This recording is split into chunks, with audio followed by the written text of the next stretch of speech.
and welcome to Tuesday's edition of the Regional News. We begin with news from Haiti. At least 10 people were killed in a wealthy suburb of Haiti's capital on Monday.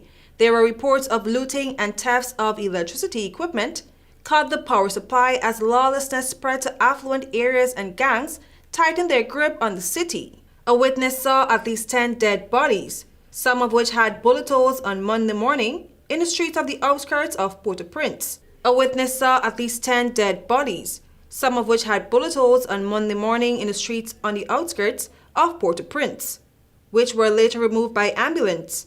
Authorities have not commented on the events surrounding the deaths. Asians also reported gunfire and looting on Monday morning in the nearby areas. Meanwhile, the EDH electricity service said several stations had been attacked and that cables, batteries, and documents were stolen.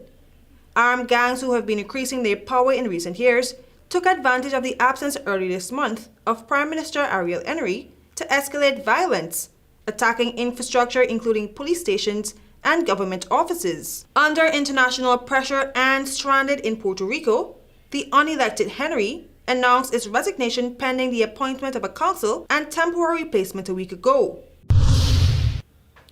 We tell you now that Brazil's former president Jair Bolsonaro said he does not fear being put on trial, one day after a police investigation revealed the far-right politician tried to coup the country's military chiefs in a coup planned to overturn his 2022 election defeat.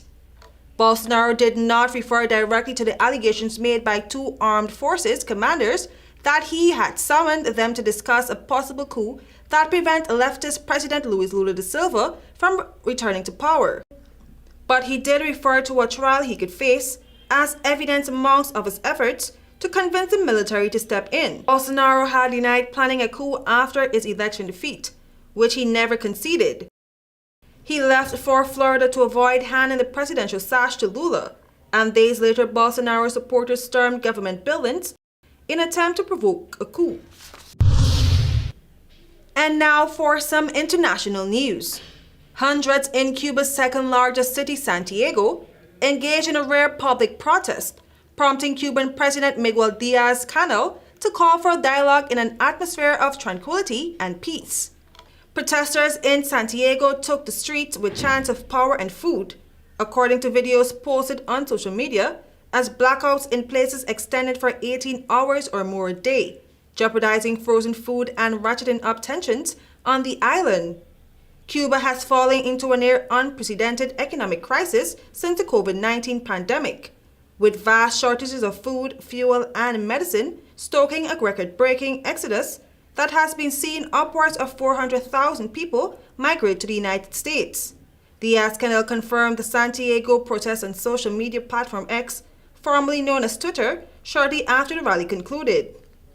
Police had arrived in Santiago to control the situation and to prevent violence. It was not immediately clear whether anyone had been arrested during the protest. I am KERESE Gonzalez. Thank you for watching.